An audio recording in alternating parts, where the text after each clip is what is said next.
New year, same bullshit. Welcome to World Class Bullshitters, the epitome of pop culture. I'm your host, Jeff Hicks, and with me tonight is the one, the only, Dion Green.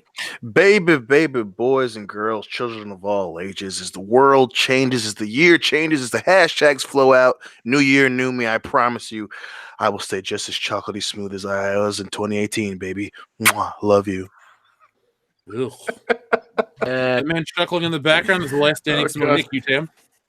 Yes, I'm live from my bunker because the world probably did end, didn't it? It did, right? You guys are just robot voices? Okay. All right, good. Because, yeah, I'm just going to stay in my bunker until it's safe. And finally, Kendo Slice.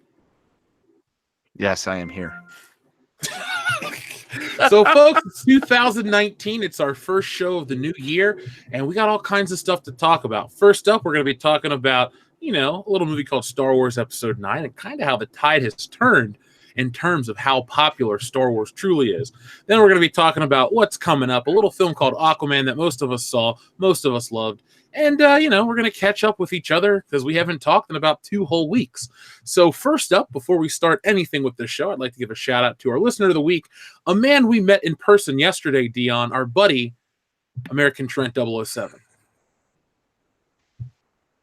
All right, Dion's muted, so I will just continue to go on. Also, give a special shout out to our buddy, Superfan Adam Shawhan. He's been going through some shit, so folks, send some positive vibes out his way and say hey to him in the chat. And if you see him over on the Facebook page, say hey over there. He's a cool dude. So, guys, it has been 2 weeks since we've had a show. It's been nice. My batteries are mostly charged. I could use a nap right now because it's late, but I'm happy to be back. What did you guys do over our extended break? Jeez, whole lot of nothing, man. I'm so caught up on... No, I didn't do anything. I just sat in... I had a house it for a friend and watched a bunch of bullshit on Netflix and Hulu and Amazon Prime, and that was about it. Yeah, I didn't do anything. Nice. Yeah. Kendo? I worked. All right. Great story, buddy. Well, I mean, that's all I did. I pretty much worked 5 days a week. You played with your wood all day. Sure. Dion, even though I just saw you and spent a week at your house, before I visited, what did you do?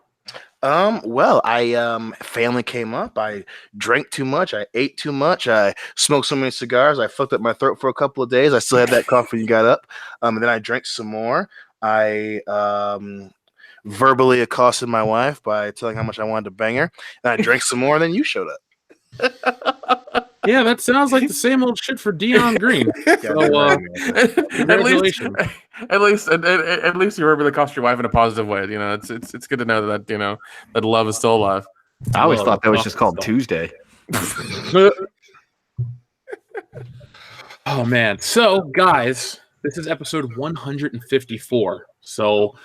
I can't believe we're already at this number. We're going to hit 200 this year, right? Yes, we will. That's the plan. Cool. We'll have to do something very, very special for episode number 200. Kendo, while I'm doing a few things, tell me when we're going to hit episode number 200. Will that be Star Wars? I can find out for you real quick. Find out for me real quick. All right, hang on. So while you're finding that out, we had a couple of super chats rolling. First off, from Megatron95, Happy New Year, World Class Bullshitters. Let's destroy the soy. Don't forget, Jeff, that you have a story to tell that involves with a post I shared about kids playing the GameCube at stores. Oh, okay. So Megatron, that was you that posted that. I will tell that story briefly. So I'll never forget, I used to get Nintendo Power, and all I wanted was a Nintendo GameCube. I'd look at the damn pictures in the books. I'd want to get the Game Boy Advance. I just wanted to be a Super Nintendo fan. Well, Dion, I'm getting feedback from you, buddy. Oh, hold on. So anyway, long story short, I'll never forget. My mom used to take me to the movie on Saturday when she worked. And I'll never forget the one time we went to Walmart to pick something up, and they had a GameCube. So I requested that we didn't go to the movie, and then I played the GameCube on repeat because all you had was about 5 minutes of Wave Race, 5 minutes of Luigi's Mansion, and 1 level on Star Wars Rogue Squadron. But I stayed and I played it for about, 2 hours or so while she walked around the store patiently. And then the very next day when she went to work, I rode my bike up there, and I did that probably every weekend until the GameCube came out. So I was obsessed with the GameCube, and the only thing I can say about it is it kind of sucked in hindsight because it was the first Nintendo system that it wasn't my mainstay. You guys had GameCubes, right? No, that was one I skipped. I'm glad I skipped it. I know a lot of people that love the Japanese-centric games will jump on our shit and say, "Oh, Smash Brothers, it was this, it was that, it was this, and it was that." But the proprietary discs that they used were garbage, and the PlayStation and the Xbox had much better libraries. Yeah, because their discs were bigger and they could hold more shit. Yep. And I mean, you had Grand Theft Auto that generation. You had the first 2 Halos. You had all kinds of stuff. And the GameCube really didn't. I mean, Wind Waker for me was a disappointment. I didn't dig it. A lot of people did. I just didn't like the style. Have you guys ever played it? Yes. And? When I first played it the first time, I hated it because I thought it looked all cartoony and stupid. And then I actually played it on Wii U, and it still looked cartoony and stupid, but it wasn't that bad. Okay. Fair assessment. Fair assessment. So, we will hit benchmark episodes 169 on April 18th, 175 on May 30th, and 200 on November 21st, unless that is Thanksgiving, in which case that would be the 28th then. But I don't know what your day Thanksgiving falls on this year. Thursday. Well, yeah, I got that. I got that. Usually, it's been a Thursday for a while now, Ken. I don't know if you got the memo or not. Just letting you know, buddy. I meant day as in number day. It's Thursday, by the way, Kendall. Sorry, man. I don't know if you know that. Thursday's not a number, Dion. Yes, so it's the Thursday number day of the week of the year, dude. Uh-huh. Duh. Plus, there's this crazy thing called Google. Yeah, there is this crazy thing called Google, but I just counted it instead because I analog like that. Awesome. I'm so glad that we're back. This is what the people have been waiting for. Everyone in the chat's like, "Oh my god, they're back, and they spend the first 5 minutes bitching about the semantics of Thanksgiving. Either way, we'll hit episode number 200 before episode 9 comes out. So, by the way, folks, we already have something very special planned for the night episode 9 comes out. Only one person besides Dion knows it, and that's American Trent 007. So be prepared for an episode 9 extravaganza. And as soon as we find out the title and all that good shit and the trailer's released, we'll be covering that extensively. In the coming days, I have videos planned for you guys. So if you've missed those, be prepared. I'm getting ready to get to work. Been working on the comic book, and I got all kinds of stuff planned for this channel this year. So this is the year we really blow up. My goal is, 45 million subscribers by Christmas. That sounds right. I think we could do that. Oh yeah, dude, we can knock that out. While sleeping. Come on now. Yeah, we better, or else. For episode 9, the big thing, we're not dressing in costumes, are we? Because that'd be fucked. No. Okay, thank God. Because How's that the first Shit, I thing need to return mine then. God damn it. I thought the first thing you went to. Okay, I don't know. I was trying to think. What can we do for episode 9 that would be totally stupid? Oh, dressing costumes. We'll all go in potato sacks and shitty wigs. Oh yeah, See, that's different. subscribers were rolling. Can we just dress up in Star Trek costumes and go to the movie? Can we do that? That'd be even better. Joel would have a fucking aneurysm. It'd be awesome. Every person there would be like, everybody would be like, "What the fuck's? You're the wrong movie." It's like, no, I'm in the right movie. This is Star Trek 9, right?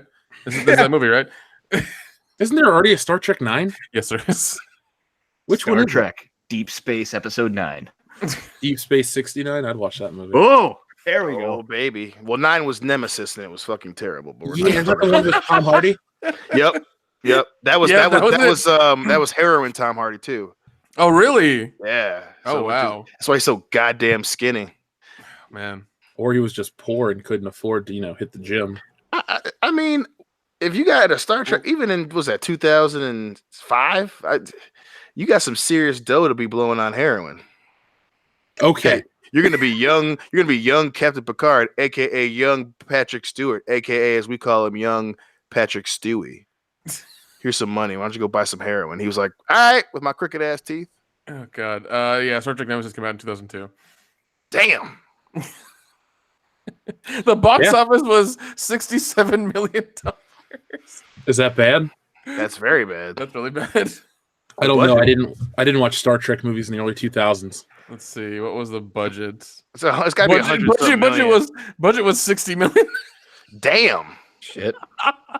It didn't even break even. Woo! Woo, man. All right. Well, Killed the franchise for 7 damn years. it needed it. It needed to die and come back. Well, the whole cast was in their damn 50s. Oh man, that's true. Holy Even shit. Jada was looking old.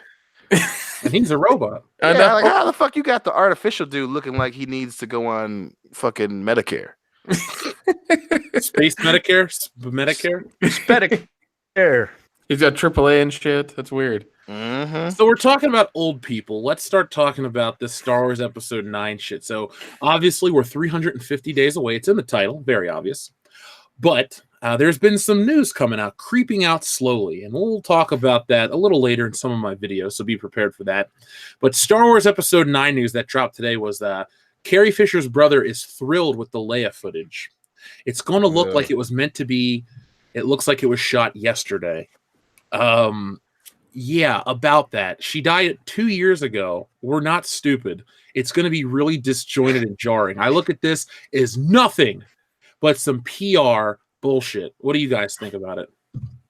Yeah, it's absolutely PR stuff. And especially after, they're not going to let another Mark Hamill fiasco go down, and then again, they know that they can pull on the heartstrings of the fans. They know that everyone's still kind of raw about, Carrie Fisher shooting up and then, dying before Episode 9 could come out. But, I even if it was shitty, I don't imagine her brother saying anything about the movie. Hey, he's nostalgic, and if there's one person in the planet who I'd say their judgment isn't the best in regards of Star Wars, at least upcoming Star Wars, it's probably the brother of the huge icon that just fucking died about it. Which, hey, isn't, I'm not saying he's a bad person for that, but, him being like, oh, it's just like we shot it yesterday. It's like, is that you saying that to build up the movie, or is that you saying that because your sister just fucking died?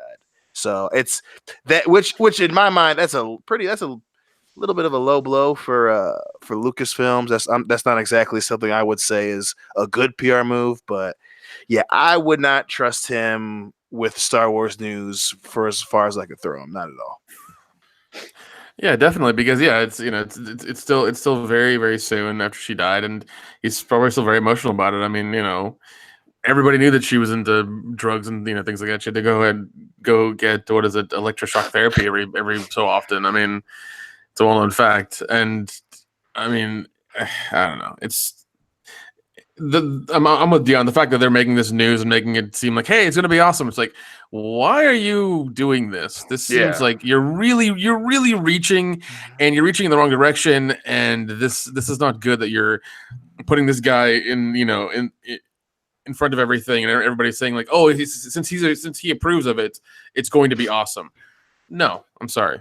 That's not how movies work, guys. No, it's not. Yeah, it's not how that works. Either your movie's good or it's not. Like, that's how it works. Well, all they're going to do is hide behind, oh, you got to respect the legacy of Carrie Fisher by going to see this movie. It's like she's fucking dead. Her kid got paid already. And here's the thing about movies, and I don't really tell people to go download shit. Remember that commercial? You wouldn't download a car. You wouldn't do this. It's like these people got paid already. Carrie No, Fisher's yeah. That's how the Hollywood movie industry works. They get paid ahead of time. Once it's in post production, the people who have acted on it have already, their checks have cleared. They're in the fucking Bahamas, like sipping on drinks and shit now.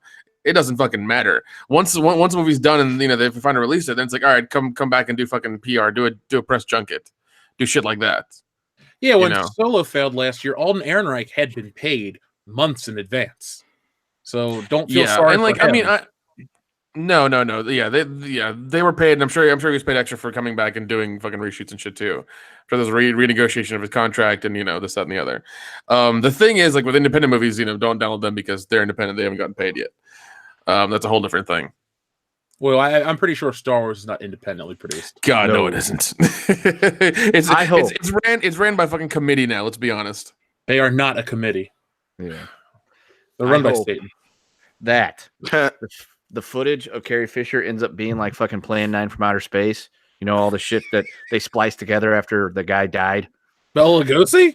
Oh my god! I hope it's that clunky and bad. Oh my god! Ooh. At least we get a good laugh out of it. Dude. True. Now, didn't Episode 8 have a in memoriam to Carrie Fisher already? Yeah, I want to say it did. At the I end. try to forget about that movie existing, but you know. Well, I mean, it's going to be awesome. It's going to be the only good thing about episode 9 is that we're all going to be in the same place to go watch it. Yeah.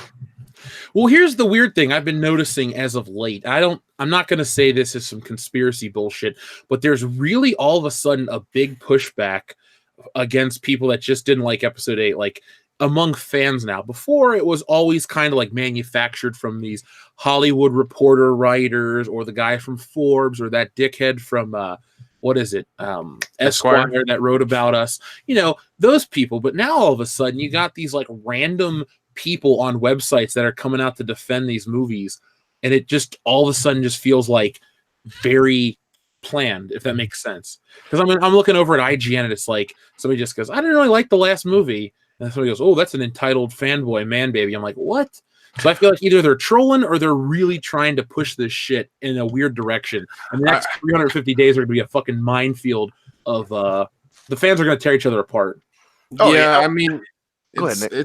I was gonna say it's the fact that somebody just called them like because the person just said I didn't like it. That's fine. You could not like stuff. You know, us in this podcast, there are things that we like and don't like amongst ourselves, and we're still here. We're still kicking. We're still doing this. You know. Yeah. And it's fine. But for it, all of a sudden it seems like if somebody doesn't like Star Wars, it's like, you know, it's like, oh, it's a sin or something. It's like, oh, you know, you don't know what good storytelling is. You don't know what, you know, this awesome thing is. It's like, no, it sucked. It was bad.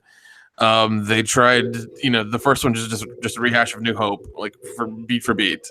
The second one was they gave it to a crazy person and it went to shit real quick, you know, and God knows what's happening with part 9. Like, I'm expecting an entire shit show. Okay. Whole new level of shit show. I really am. That's why I'm going to be happy to come see it with you guys. I'm going to get, you know, I'm going to get a flask of alcohol, get my popcorn ready and just get ready to watch like the shit hit the fan because it's going to be amazing. Yeah, I think I'm going to buy extra seats so we don't have to sit right next to each other. Yeah, and then when people say, can you guys scoot in? I'm going to pull out 10 tickets and say, no, I bought 10 tickets. Get the fuck away. No Fuck you. ticket. Oh, yeah, I'm going to pull that shit. The listeners, I'm like, No, yeah, our that's listeners fine. bought us 10 tickets. That's fine. I don't give a shit. A whole row to ourselves. Like, go fuck yourselves, people. That's right. We're celebrities. We're allowed to.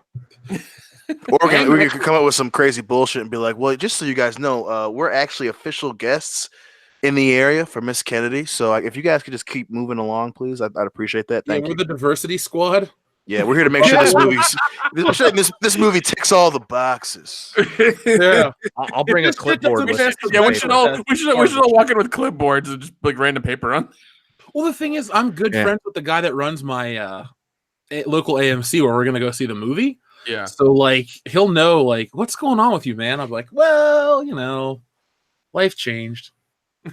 Life got better. Oh, man. That's No, crazy. but it's just, we're getting ready to ramp up. Like, mark my words.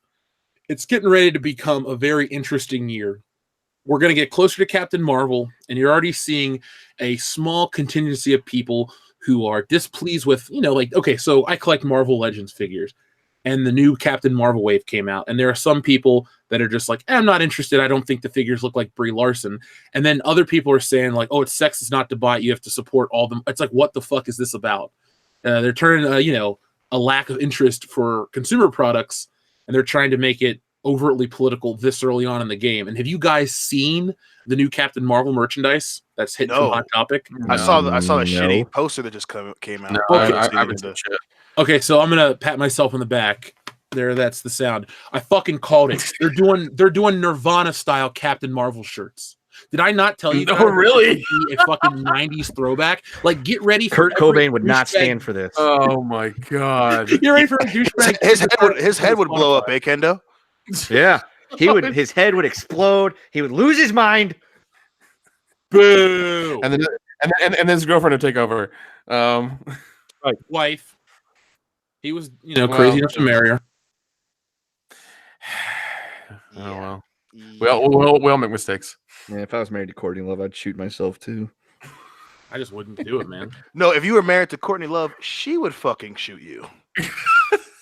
Yeah, probably. I could see Kendo. Of all of us to get murdered in our sleep by our wife, I feel like Kendo is the most likely candidate. Courtney Love. Listen, Kendall would be not. He would be married to someone else and still find a way to get fucking murdered by Courtney Love. Bill Hartman style. Oh my Yeah. god. Oh, wow. Damn. Oh my Shit. god, that is too far, sir. Yeah, God damn. yeah, man, come on. I am. Are you offended for a triggered. guy that died 21 years ago? I am triggered, sir. I'm all for levity and everything, but geez, come on. Gotta start the show with a bang. He put that cookie down for the last God. time. Oh, Keep that theme going. Don't worry, folks. We're only going to get more depraved this year as it goes on and on. yeah. I did think of an awesome but terrible idea in relation to us going to see episode 9. We buy out the whole theater and then taunt the nerds. That would be a waste of money, but my God, would I love to have every ticket in that theater and go, you can't see this fucking movie.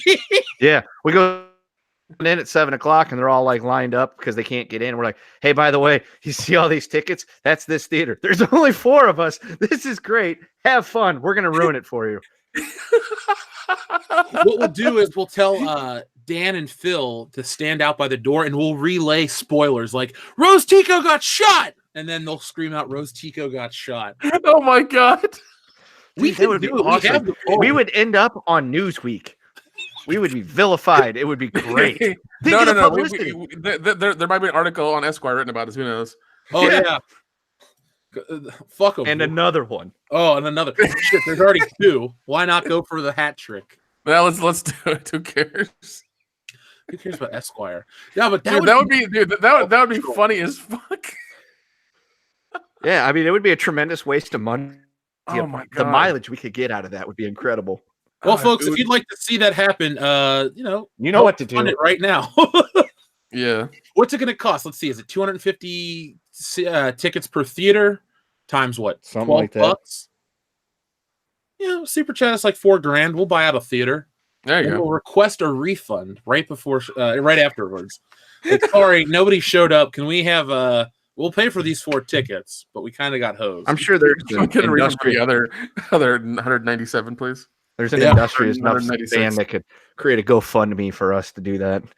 Okay, guys, come to support my GoFundMe. I want to send the world-class bullshitters to the movie theater by themselves on opening night of Star Wars to fuck with the nerds. It would be so wonderful. So You know wonderful. what the funny thing is? This is how Stealing Solo happened. We were on a show. We came up with something stupid. We kept laughing about it, and now it's real. Don't Yeah. keep this going because this might actually happen. Oh god. Hey, I have no complaints if the listeners support us enough to where we could do that. I would have no qualms about the fact that we would just totally buy out the theater and then just pull the ha, you can't come watch this movie, dork in the fucking cloak. Yeah, I mean it's not like I'm trying to make a GoFundMe right now about it or anything, nothing like that. Well, Kendo, the joke's on us. Nobody actually shows up to the theater for this movie, and we just wasted our money. That would be a spicy meatball right Dude. there. That would be a spicy And they're all meatball. dejected. Dan's like, guys, the movie's about to start. We don't even fucking care anymore. How much did we waste on this? $4,000. Great. Where is everybody? They're supposed to be here. We're supposed to laugh at them. They're supposed to get pissed. But all the salt is on this side. Where is it's supposed to be over there? They all went to go see Jumanji with Aquafina. Yeah, Aquifina. Well, dude, here's the perfect segue for what I wanted to bring up. Because, look, this is going to come out in the video relatively soon. But Star Wars does not hold the value it once had. Now, you can try to blame the fandom menace, but remember, we're just a small vocal minority. We have no power. Remember over the summer how Solo failed for every other reason, but as Star Wars continues to flop everywhere in the marketplace, as Hasbro is about to go fucking down, and there's talk of another company buying the Star Wars license, and yes, this is not just some made-up bullshit, there's even rumors that Disney might start to produce their own Star Wars figures. No, everything's fine. It's just us being douchebags on the internet. Now the narrative has switched. Even Screen Rant, the douchiest of websites, now the narrative is Star Wars is no longer the main event. Avengers will beat Star Wars. Avengers and Captain Marvel and these other movies are now bigger deals. Now, at the end of the day, they're all owned by Disney. But you would think that the people who have ruined their lives to defend this crap, the people who have gone out of their way to attack people that dislike a movie and all this crap, you think that they would have kind of picked a side and stuck with it, because Screen Rant is not innocent. They've posted a ton of articles about the fandom menace, but not a name. And now they're kind of just rolling over early on so they can spend this whole year going, we didn't want to make our bed and lay in it. We kind of just, tried to play the middle ground.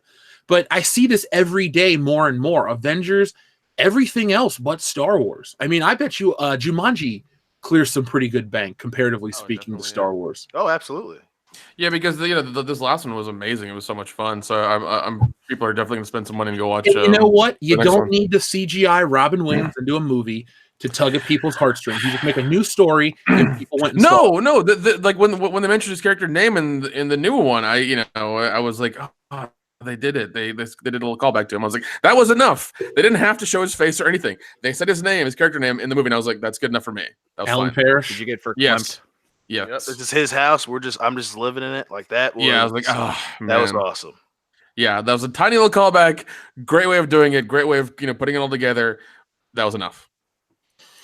So we'll find out, folks. I mean, seriously, 350 days. It's going to be interesting every day, because on the Disney front, they do not, and I guarantee they do not want you to forget about this movie. You will see websites talk about Star Wars, but you will also see a doubling down of the identity politics, but they'll also admit that it's not going to be the biggest franchise ever.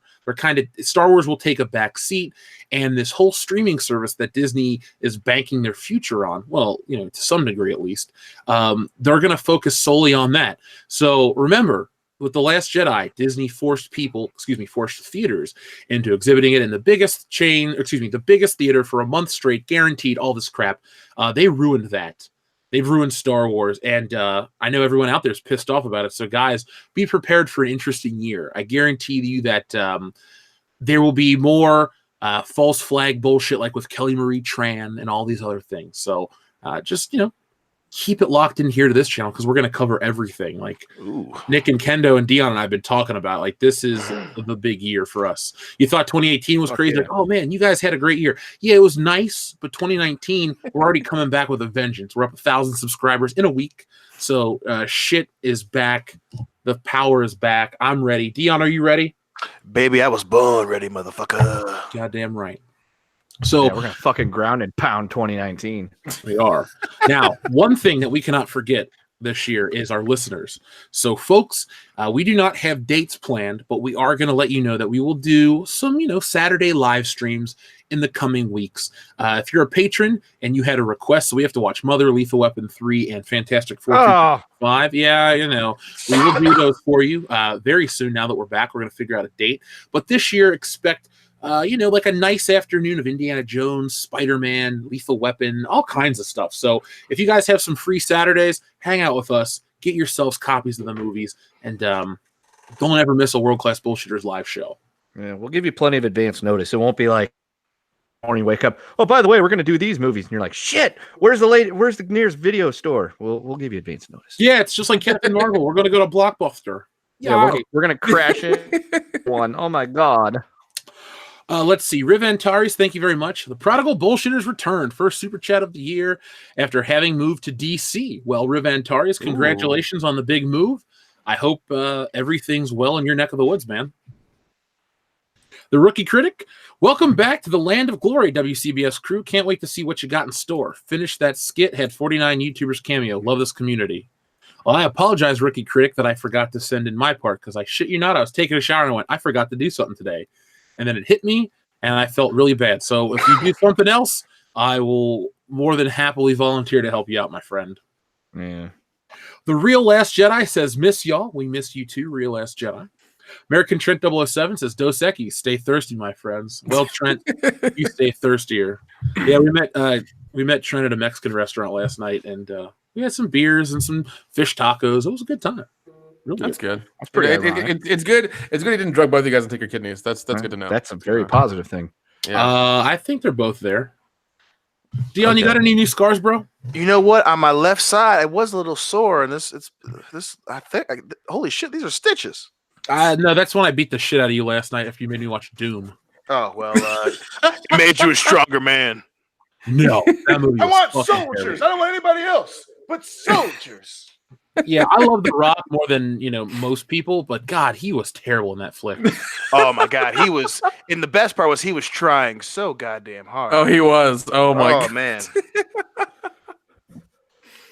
Well, I'm glad he is what he is now with this new show, the Titan Games.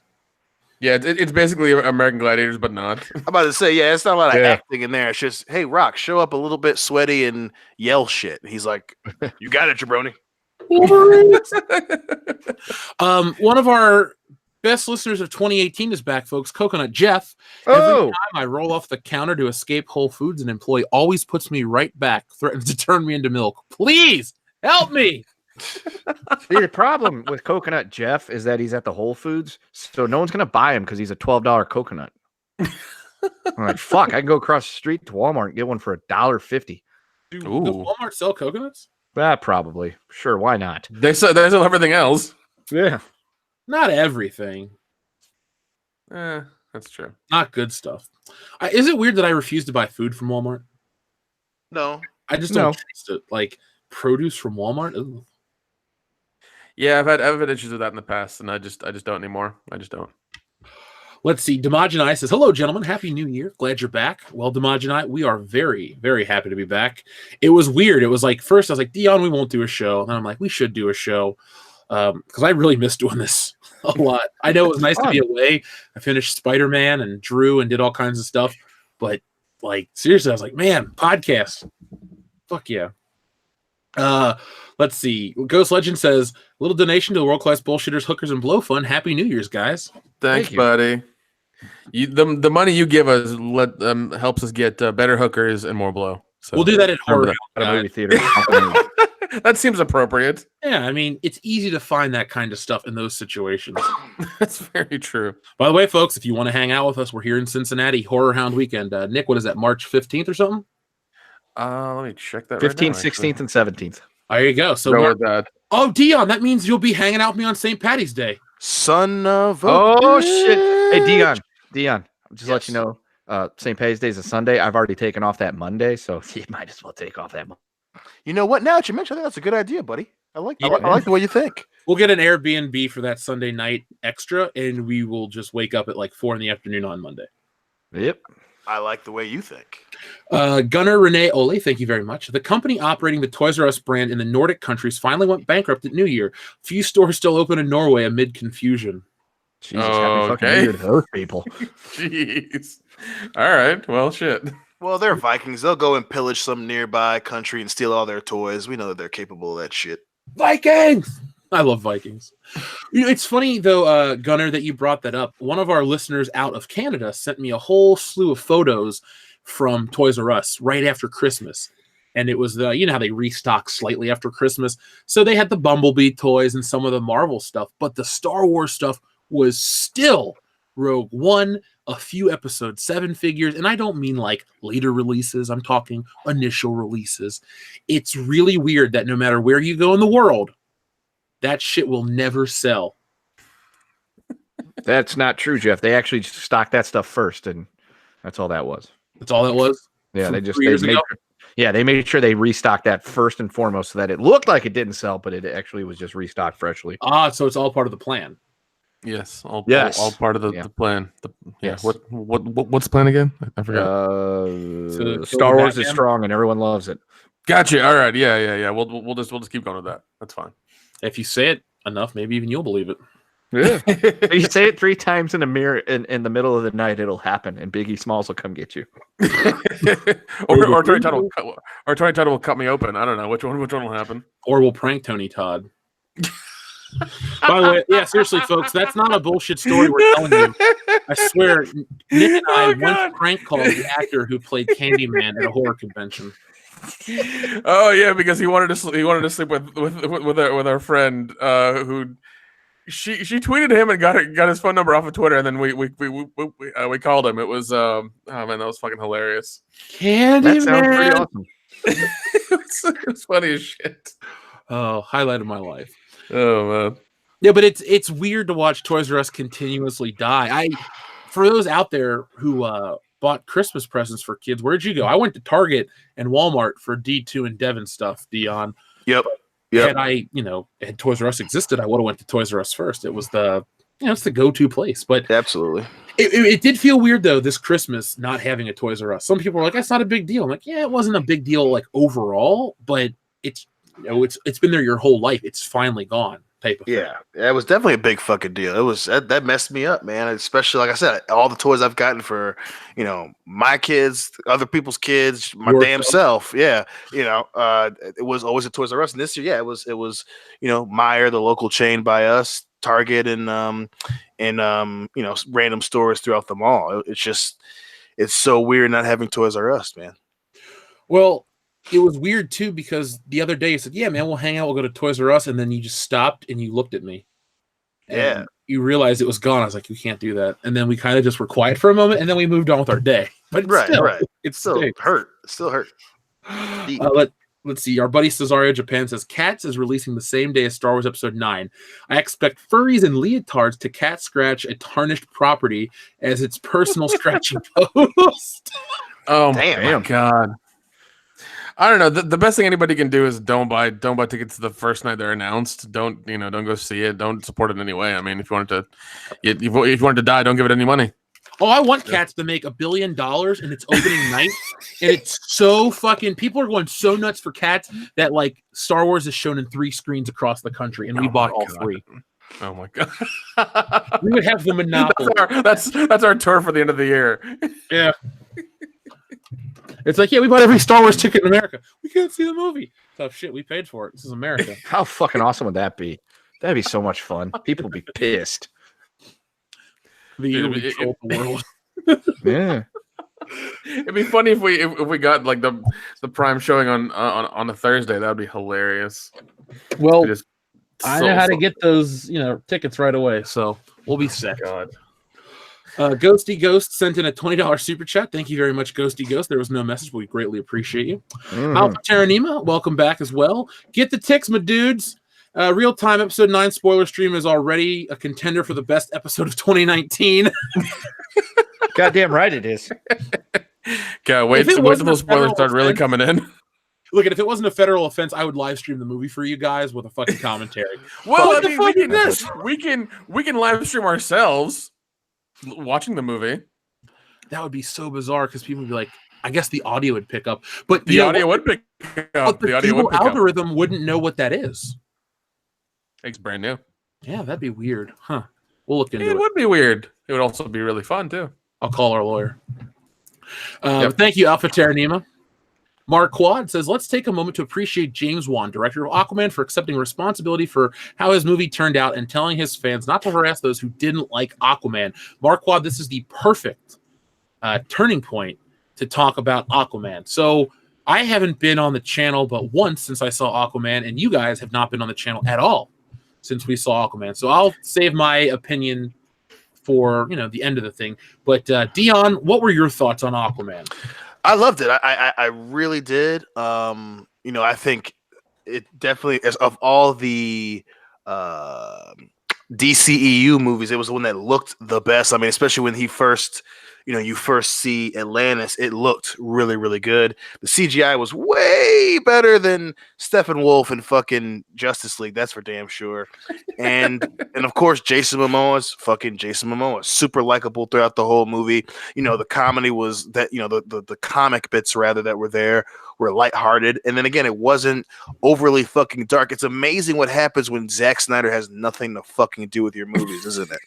And then again, fucking, and I did think it was funny that they Ant-Man and the Wasp us when they made the mom still alive, which I thought was great.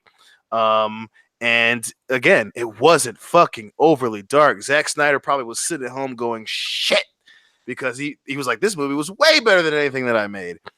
So it was nice to see DC still have some coals in the fire, but it was really good. And again, Patrick Wilson, goddamn, that dude continues to prove why he's fucking legit.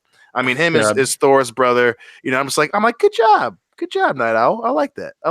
So I loved it, man. I really did. Well, no, I do love that James Wan brought him over from his universe into this. I was just like, he's like, you're gonna be a DC character now. I was like, all right, cool. I'm in the comic book universe now. It's awesome. That's right. Well, technically, he's two now. That's two DC. That's two. I guess characters, not heroes, but two characters in the DC universe. So, I'd say, I was like, Night Owl was a hero, goddammit. But then I realized, what's his name? Yeah, King Tri. I don't know what his fucking name was. He was the hero. King Bloody, you blonde motherfucker. King Blumpkin. I'm cool with that. King Blumpkin. That would have been funny if Jason Momoa was like, "Yeah, nice man bun, bitch." Nick, what were your thoughts of it, man? I literally watched this movie hours ago because I wanted to make sure that I watched it before we did the podcast. It was wonderful. I really did like it. I was, I went in, pretty even. I was like, it's DC, but I've heard good things from the guys, so it should be okay. I really did like it. It was a lot of fun. It was never, there was never really a dull moment, and when there were moments of not no action, at least there was a good dialogue, a story being told. It was a lot of fun. One thing I did love that they didn't do the whole origin story and then do like, all right, now he, like 5 years later, or like 20 years later, he's this big and he's, rescuing submarines and shit like that in Russia. One thing they did is whenever like he came to a point, like, when William Dafoe is talking to him and he's like, do you remember how to fight? And they go back to like him being a kid and him teaching him how to fight. I was like, that's ingenious. Do that shit from now on. Quit doing half the movie, the origin story, and the other half, like, them now, like present day. Like, do that shit. I really enjoyed that, the way they did that a lot. Yeah. Now, Kendra, did you have a chance to see it? No, I haven't. I promised my nephew I'd take him to see it, and I haven't been able to get him out there to do it yet. So I'm going to go take him next Friday, probably. Well, Dion, I text you during the movie. I said, dude, you got to go see Aquaman. And you're like, dude, I'm on my way right now to go see it. If you didn't get a chance to check out our Christmas Tales from the P.O. Box episode, by the way, thank you to everybody. I spent 3 hours opening shit from the P.O. Box, and half of it is just all over this office, like my giant sentinel. It was awesome. No, but seriously, Aquaman was a breath of fresh air. I know a couple people that I know personally bitched about it. They're like, oh, he was just so pretty and women are going to see it. But it's the same motherfuckers that were going about how The Last Jedi was so smart last year. Yeah, just don't get it. And I'm like, what is your end game? No pun intended. Are you trying to look cool and watch shit that people have bitched about? That's absolutely what it is. That's absolutely what it is. That's dead on. Yeah, I understand the whole Jason Momoa thing. Yeah, he looks good when we go watch it, but he is also funny as shit. His comedic timing is really good. I remember watching him all the way in Stargate Atlantis years ago. But even back then, he was the exact same. He has not changed at all. He's been that same character. So.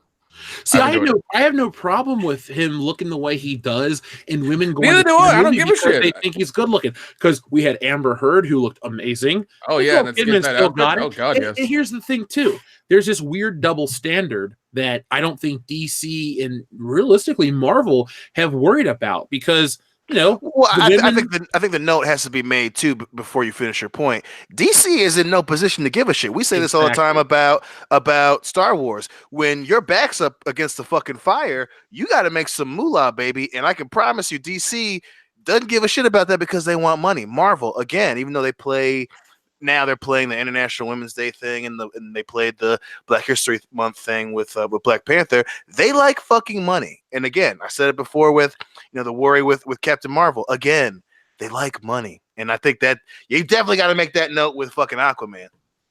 Well, the thing is, our friend Marquand brought up this thing about James Wan's response.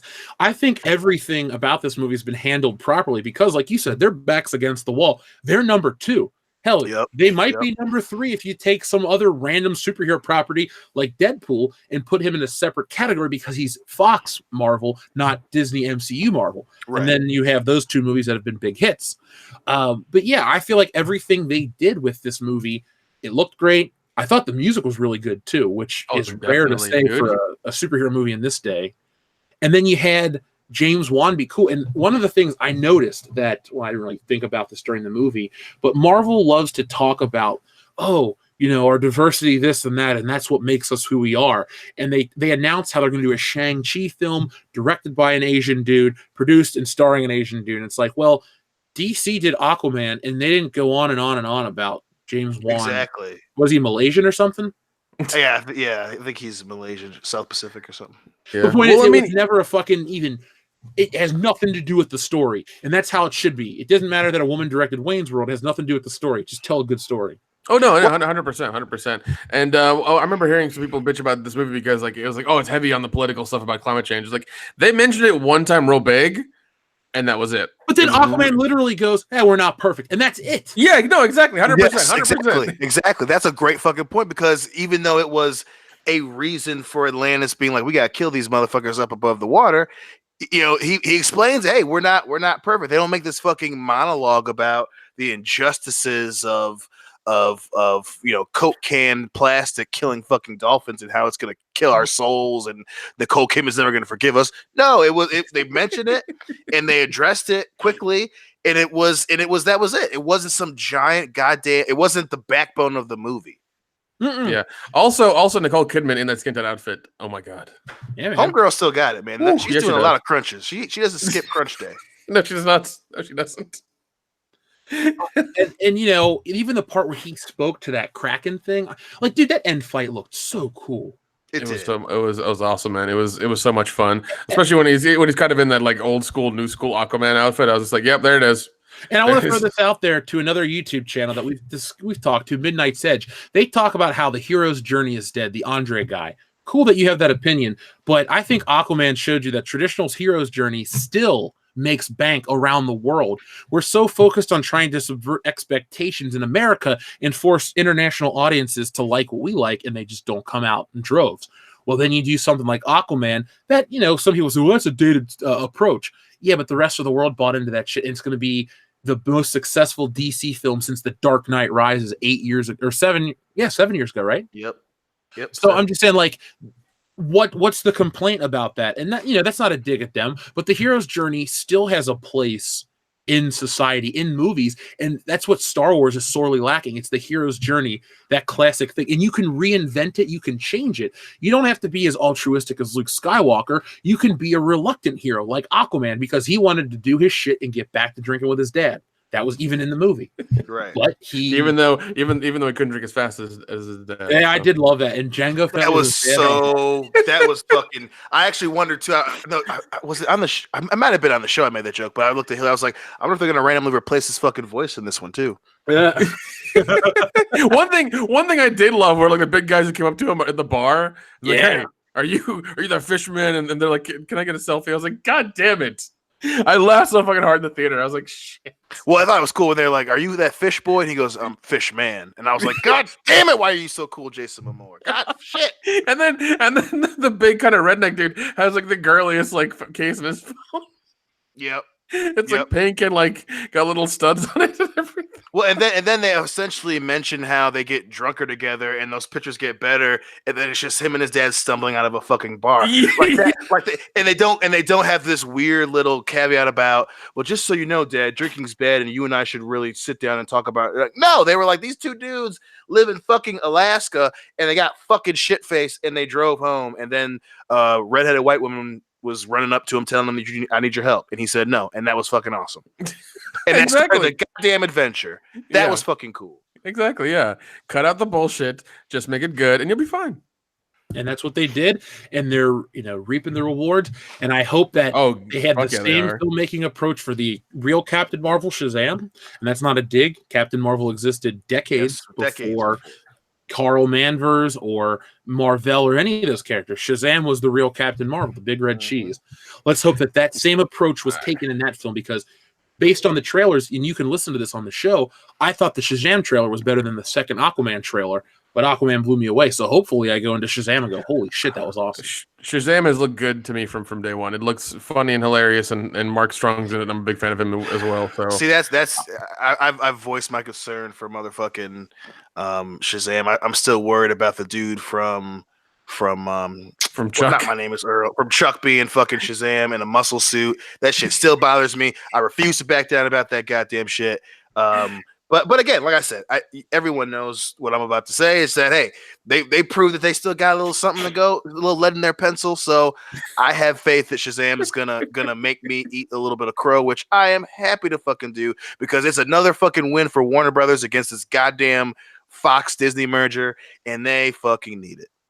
Yeah, I mean, it's almost like every other part of entertainment, the entertainment world needs to come together to beat Disney, because when they come knocking on your door with a check and they buy your shit up, there goes artistic integrity, and everything becomes homogenized and Disney-fied, and it gets kind of depressing. Oh yeah, 100%. We had a giant super chat from our friend Obi-Wan 27883, $75 to say, money for the pain you endure for us with these bad entertainments and beer and whiskey. Thank you. Good man. Thank you so much. Obi-Wan 27883, thank you very, very much. We're going to entertain you guys every week throughout the year. We're not going anywhere. It's so bizarre having to be like, hey, we're back, because I guess we lived it for so long. To take a break was even weirder, but it was needed. It's going to get ugly, but I'm ready for it to get ugly. You know? It's going to get messy. I'm ready for International Women's Day. I'm ready for Boxing Day and all these great days to come out this year. For International Women's Day, we shouldn't watch Captain Marvel. We should watch Wayne's World and Slumber Party Massacre. And Point Break. And Point Break, yes. American Psycho. Yeah, there you go. We should do that. Yeah. I'm not gonna lie though, I'll probably still watch Captain Marvel. We have to. It's a show That's for true. the channel. We're gonna go see it. Whatever episode would fall on March 7th will be our Captain Marvel episode. So we're gonna go see it for the show. Plus, I've never missed a Marvel movie in theaters. Yeah, right on. Let's see. Astaroth, thank you very much. Happy New Year, shitters and viewers. Dion, can I please get a rant from you about what Marvel could expect if Endgame goes full NPC? Listen, off the top of my head here, I mean, it's the first thing that comes to mind. It might not be 100% rant, but if they do decide to go that direction, it's going to be the biggest thing that I've been saying from day one, is that it's going to hurt their fucking pockets. And again, there's nothing wrong with wanting to, I guess, express a message or dabble a little bit in expressing, a progressive mindset. But when you focus that and alienate an entire fucking movie about it, you're gonna fuck yourself. And if they decide to do that with Captain Marvel 1, it'll be kind of funny, because all the shit that Brie Larson has been talking would blow up in her goddamn face. Because again, they'd say, hey, because again, it becomes 2020 in hindsight. They'd all say, hey, what was one of the problems? Oh, Brie fucking Larson. And again, they'd go back to looking at it. Well, what were they up against in March? Oh yeah, fucking nothing. And then there would be another thing where they'd say, maybe it's superhero fatigue, and maybe it's the fact that the fans, the vocal minority, came out. Oh wait, they all went out and watched fucking Endgame, and the movie blew away a bunch of goddamn records and made $3 billion in the box office. Oh, maybe it's not that. So they'd be in a little tiny corner that they painted in themselves, looking out at the rest of the world and saying, yeah, guys, I think we fucked up, and there's nothing I can say to fucking fight that. We'd all be looking back at them and being like, yeah, and fuck you, Brie Larson, you still fucking suck. So and again, I don't want that to happen. I really want Captain Marvel to be good. I want it to do well. But again, if they do decide to go in that direction is going to change real fucking fast, because I promise you it'll fucking fail. And that's after all of the whole record-breaking bullshit they'll spout out about, oh, well, we broke a record for a female-directed movie starring a blonde with freckles who can't fucking do a pull-up to save her goddamn life. That record was broken, but hey, the movie still was the lowest selling goddamn movie of the last 10 years in terms of Marvel films. This shit did even worse than goddamn Iron Man 2. And I promise you, I'm going to laugh in their goddamn faces. But again, I'm getting ahead of myself. I hope it does well. But if it does, Brie Larson, I want the gold, sucker. I'm coming for you. Well... You are right about how they always are searching for money, but let's just hope. I don't want to see them fall apart, but I don't think she's the right character to lead this phase of the MCU into the X-Men, Fantastic Four, all this other shit. No, I agree, and we just got done talking about Jason Momoa being cool, and for the most part having that same interaction with the media, with the fans, since he's become a famous guy. And especially with these two movies being so close together, 4 months is kind of pushing it, but Aquaman coming out December, Captain Marvel coming out International Women's Day in March, and to see and again, like I said, it's all going to be hindsight 2020. But the thing I'm going to point out is fucking Jason Momoa wasn't talking shit to people. He was too busy promoting the movie because he was paid to do a goddamn job and doing the fucking haka dance at one of the premieres, looking fucking cool. And then on the flip side, you have fucking Brie Larson taking weird selfies on her fucking couch, talking shit to the fans of which, by the way, would be the first people to watch your goddamn movie, specifically seeing how you didn't read the fucking comic book until you got hired to play the goddamn character 6 months ago. So again, if it does go in that direction, that's another thing they'll bring up. Jason Momoa was fucking cool. You were being an asshole. Gal Gadot was like that too. Remember when Ezra Miller tried to get her to say some bullshit and she's just like, no. Yeah. Like, it's weird. The more likable you are in the public eye, I feel like your movie makes a bunch of bank. I mean, Aquaman has legs on it, dude. Big legs. It's just going to keep on rolling. I say, what has been #1 for the last 2 weekends? What comes out this weekend? Anything? Glass isn't this weekend. No. Glass comes out the 18th. It doesn't come out this weekend. So I guess Aquaman's going to be #1 again, unless. Do you want to know the worldwide numbers for Aquaman? Yeah. Yes. Worldwide, 846. 846 already? Yes, 846. Worldwide, 846. Damn, son. Damn.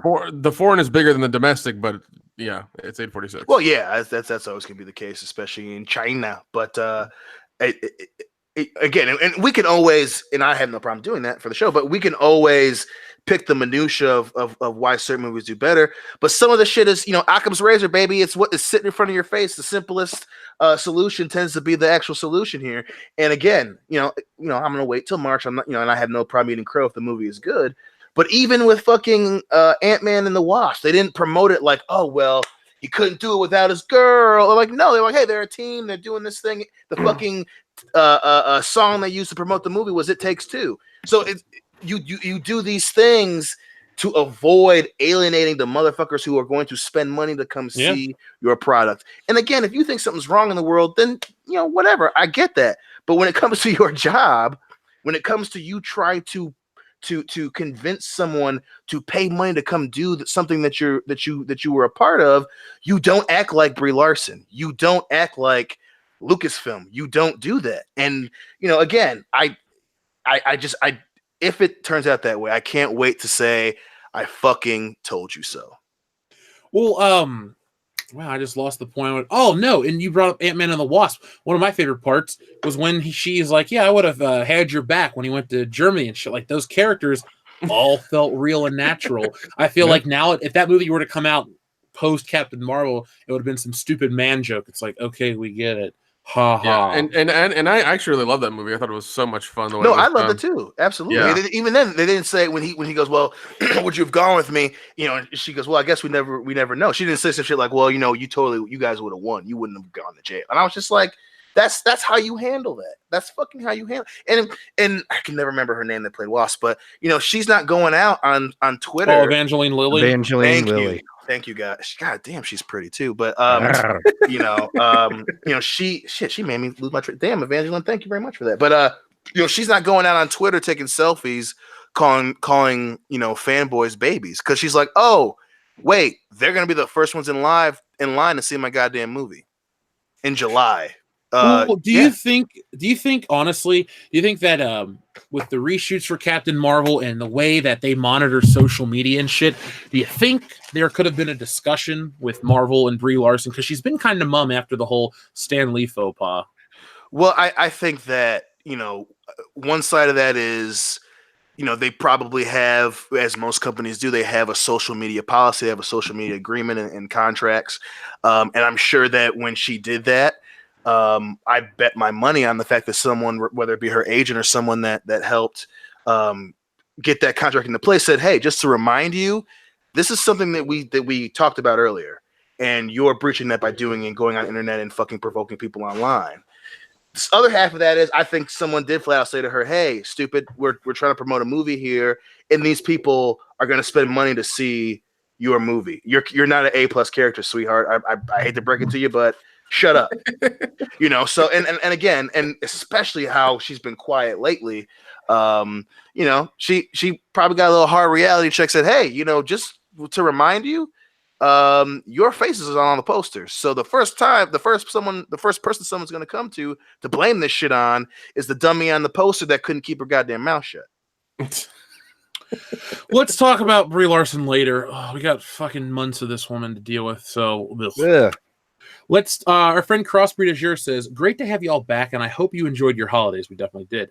Yes, Walmart does sell coconuts. I just saw the produce section.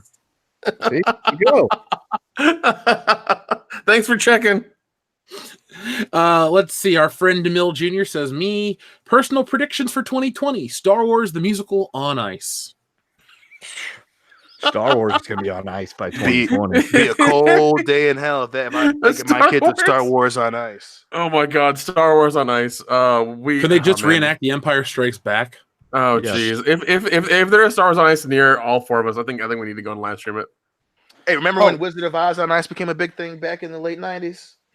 And you were a little kid, and your parents may or may not have taken you to that shit, and then you grow up and you're like, that was weird. That's what I feel happening with Star Wars if that were to happen. I'd just be like, this is fucking weird, Dion. I don't think you can go to this shit. Oh man. Now, Mark C says, "What are your thoughts on Marvel's partnering with Second Dinner Games?" So I had to look this one up. So do you guys know what Second Dinner Games is? Don't they make mobile games? Yeah, it's a new indie studio founded by Brody, former Hearthstone executive producer Hamilton Chu, and several other ex-Blizzard employees. Announced today that it's gotten a $30 million investment from the Chinese company NetEase, and that its first game will be set in the Marvel universe. The company is hiring staff in Irvine, California. So I'm guessing this is going to be a mobile game featuring Marvel characters. I'm so over mobile games. Like, well, I think it's going to be them reaching because they've been advertising the shit out of that Marvel Strike Force or whatever. Oh yeah, they have. Yeah. So I think this is an example of them overreaching. That the fact that it's a Chinese company kind of makes me believe that it's one of those things where, hey, we'll give them money, and if it doesn't work out, we can just cut trow and disappear into the ether without losing too much, which I guess isn't a bad strategy. But what, I don't know. You've already got Marvel Strike Force. Are you trying to do a different game? Are you trying to get different? Like, is this their attempt to get the Fantastic Four characters and shit into a mobile? Like, I don't know what the end game here is. Pun intended. Well, dude, now that we live in a world where Spider-Man came out for the PS4 and made a bunch of money, it got a couple Game of the Year nods. It was my favorite game, all kinds of shit that went down. I mean, do you think Marvel should focus back on the bigger games? I know everyone's got a smartphone. I've run episodes of this show on a smartphone. But I mean, once we got that Spider-Man game, which was a nice callback to the classics, some, new takes on original stuff as well, I think it's time to go, Arkham again with like X-Men or something else like that. Not every superhero game has to be shit. And like little, 100%. mobile, because like there are more mobile games out for Star Wars post Disney era than there are, big console releases. There's just two. But I mean, I barely play phone games. I don't. I have like through 2 or 3 on there that I've had on for a long time. But I play console games more than anything. I barely do phone games. Yeah, this new phone I have has not a single game on it. But I mean, that's really all I can say right now because the news broke today at 1:15. So we'll see where it goes. I'll be following what the game is because I'm curious to know. Like, Dion, if it's that stupid fighting game or something like that, forget about it. Yeah, I think I'm trying to remember those statistics on top of my head. But the majority of people who use mobile games are typically like teenagers and younger, and then old people. So which I get wanting to get into that game because those groups tend to spend the money on those things that they fucking shouldn't. And I'm definitely hoping it's more towards your point, Jeff, of expanding the whole video game universe, which they pretty much came out and said, but it's just, if it's a mobile game, I don't get what the point of that would be. It's just even if you're incorporating new characters, like you already have you're going to be in competition with yourself. I don't know. I guess so. And people, aren't buying less video games. Right. Yeah, you had a couple debacles with Fallout 76 and shit like that. But I mean, over the last couple of months, we had some really, really awesome games. We had Spider-Man, we had Red Dead, we had Super Smash Brothers. I mean, Call of Duty is whatever. I don't play it, but millions of other people do, so I'm not going to take a dump on it, unjustly. But, gaming is just as big as it's ever been. Why keep going small? Like, there was that but there was that small push to indie games in 2014, right after the PS4 had launched. Yep. And Sony they doubled down on their commitment to indie gaming. And there were some good ones. You had Fez, you had Broforce, you had some other smaller ones. And yeah, they still come out. But I think Nintendo's knocking out of the park with their big releases. Sony's got some more. And I don't know what Xbox is doing to even comment on it. Yeah, it's... and again, I think this is more of a niche target of the market for them. I don't think they intend to overtake console games. If anything, it's trying to fill that void that handheld games left behind. Because as great as things like the PlayStation handheld, Vita and all that shit was, it didn't do very well. And obviously the Wii U collapsed in and of itself. And really the only successful handheld of the last 10 fucking years, if not more, is the Switch. Yeah, so even the 3DS had a bad launch. Yeah, so I guess I want to say maybe they're going into that market, trying to fill that void. I know someone in the chat mentioned Ultimate Alliance 3, which I would love that to be the case. Or again, I mean, if it's a Chinese company, maybe it's because they just want to get into the Chinese market. I don't know how well Facebook games and other mobile games do across the pond, but you do know there is a Marvel Ultimate Alliance 3, right? What? They announced that it's a Switch exclusive. That's a real game. That's not somebody. Shut the fuck up. It's real. That's not speculation. That's a real game. That's a true deal. They signed a deal with Nintendo to make that one. Yeah. Oh shit! It's not like you have a Switch or anything. Oh, you got one. Oh shit! Maybe they make an Ultimate Alliance 3. I was waiting for a Hillary response. Oh, she went in another room. I didn't want to yell too loud, wake the kid up. But god damn it, that gets a little lead in my pencil. Well, when it comes out, we'll play it next year together. Listen, Nintendo, you better not be honey dicking me. You've been going strong for the last year, so don't you fuck me on this one. Do not honey dick Dion. You know what'll happen. Don't do it. Don't honey dick me. Don't you honey dick me. Let's see. Our friend Kendo, you've made it now because you have an alternate Kendo. Great. So I have Coconut Jeff. There's Kendo Cumin. I may be a third wheel. Kendo Cumin. I may be a third wheel for Salt and Pepper, but at least I'm not Kendo Slice. Oh, the shade is real. A little salty too, apparently. I know. How will I ever get over that? Quick, somebody get me the aloe vera for this burn. Jamaj and I, they took a great approach with Aquaman. They had Jason for the ladies, Amber as the hot teammate, and Nicole as the hot mom. And JW handled fans well. Dude, you're preaching to the choir. Dolph Lundgren was in it, which blew me away. I was like, "What? What's he doing underwater? He can't breathe." And he had to do the machine gun, blow a few enemies away too, which I appreciated, Mr. Juan. Yeah, I don't want to make this like a whole Aquaman verbal suckfest, but we were all very happy when we left the theater. Oh yeah. Kendo, I'm pretty sure you and your nephew are gonna love it too. And just for the record, in an earlier episode, I took a little bit of shit for saying Aquaman's kind of cool. I guess I should have told you so, bros. No, the shit was deserved because you're you. Well, I mean, you're not wrong. I know. And then finally, Real Callum Anderson says, "Can we just send Brie and Ezra to the Savage Lands?" Yeah, sure. We'll have Sauron eat them both. Now that's the kind of X-Men shit I'm excited for. Like if they have the nerve to do an X-Men flick, please don't do First Class. Do like a giant-sized X-Men story where Cyclops has to get a new class of X-Men to go and save the other X-Men from the Savage Land, and that's their first adventure. That could be kind of cool.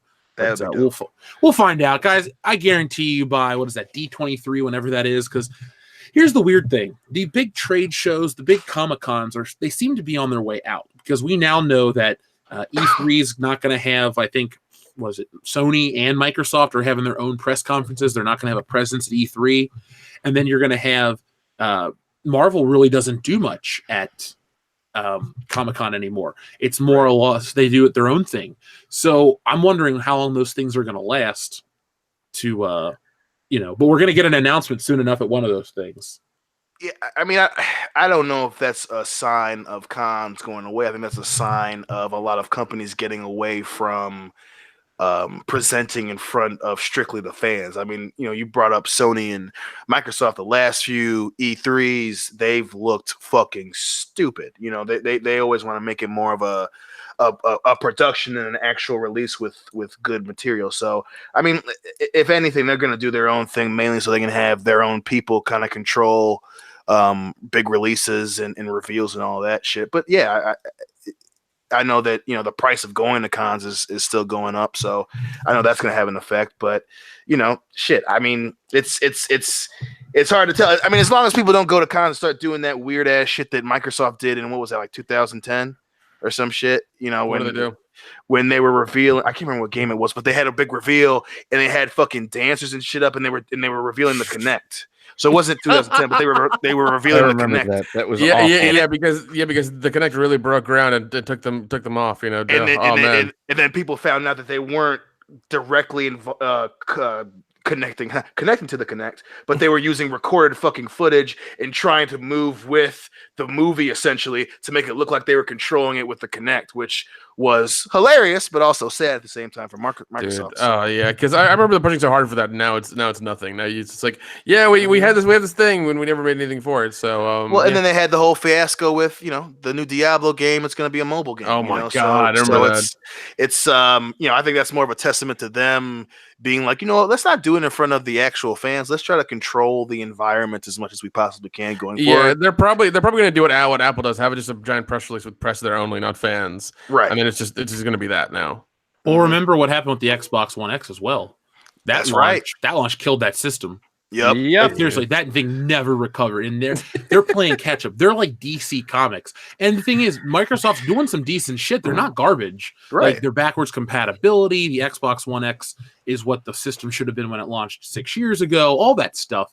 But realistically, your first public appearance can make or break you. Yep. And I guess the more you talk about it, a controlled environment is the best play or the best place to do it. That's probably why Star Wars Celebration is going to be where they announce more information, and they're not going to do it. Yep. Like, I don't even think there'll be a Super Bowl trailer. I think they're going to let people wait. They're going to have these online publications tell you, oh man, the hype is real. It's so tangible, this, that. You're going to get your Scott Mendelsons and your other guys from Esquire writing these articles. And then, they're also going to back themselves up and say, well, maybe it won't be that big of a hit. Like, it's almost going to be contradictory. It's like, where do I get the hype machine? Like, where do I get on the hype machine? Yeah, nowhere. I mean, I could see that. If anything, I think that they don't do a Super Bowl commercial because they wasted so much goddamn money on Solo. They're going to try to avoid spending money that they ain't at right now. But they've got money. They've got money coming out of every hole they have. They can do it if they want to. They're probably not going to. They're probably not going to just because they don't want to start advertising it too early and speculation. Also, their bullshit. They're just going to do it. They're probably going to do it 6 months out. It'd be interesting is if part of the reason why they'd wait is because they don't want the YouTube community to possibly hurt the film.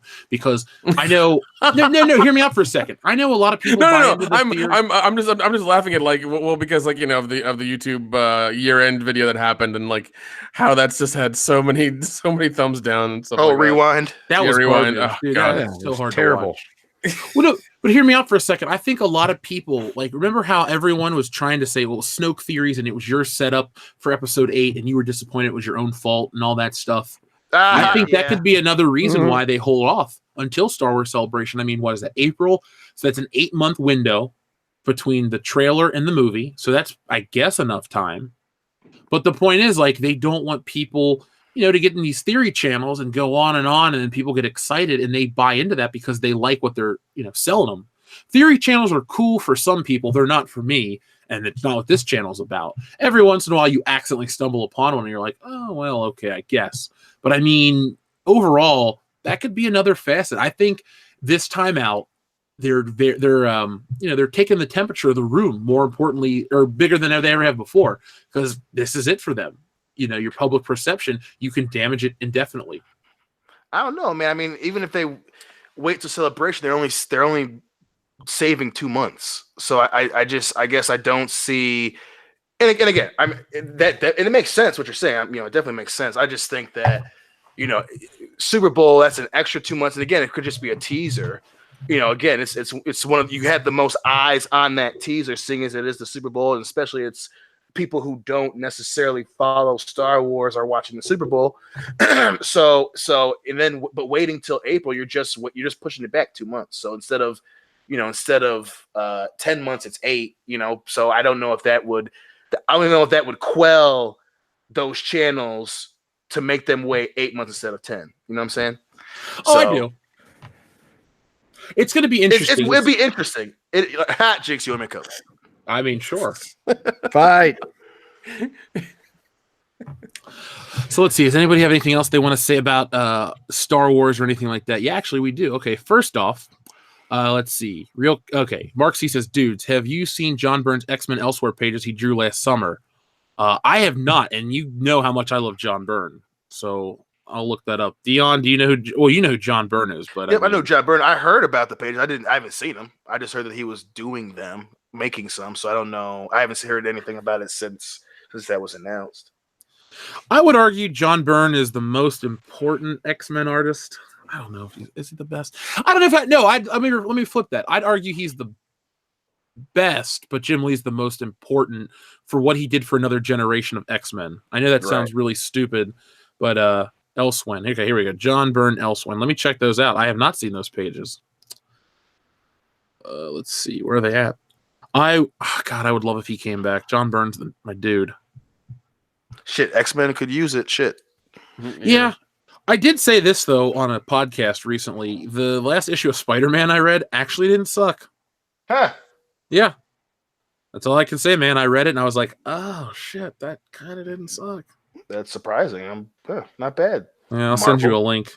Yeah, because they've been punching themselves in the fucking dick for the last 2.5 years. Well, here's the thing. If John Byrne comes back to X-Men, I don't know if he's writing it, but I think because I've read some of John Byrne's writing, it's not that great.